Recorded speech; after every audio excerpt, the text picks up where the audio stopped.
Hello and welcome to Wake Up America.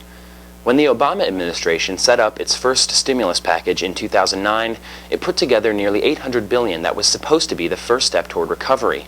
Unfortunately, much of the money was wasted in tax cuts, which have never been positively linked to building up economic activity.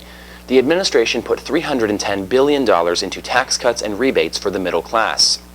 This was obviously very popular politically, as 95% of American families found themselves on the receiving end of some sort of kickback, but it was a fiscal disaster.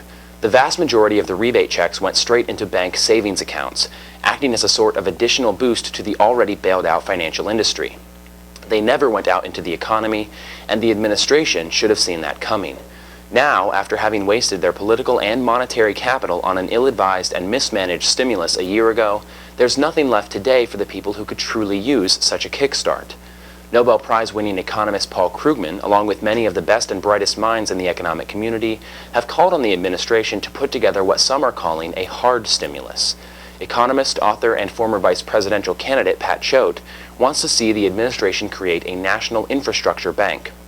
This bank would have strong Buy American provisions, and it would build a new national electrical and transportation system for the 21st century. Krugman wants a similar fund to put people to work doing temporary salaried government jobs, similar to what we saw with the 2010 census.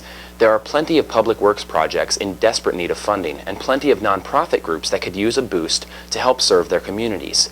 Yet so far, all the DC establishment has conceived of is tax cuts and draconian slashes to every department in the federal budget. The only thing spared is defense, which continues to see its coffers bloated year after year. This is not how stable, successful, and sustainable governments are operated, but it is what the American people are forced to deal and live with. For more related news and topics, please tune in and log on every day at economyincrisis.org.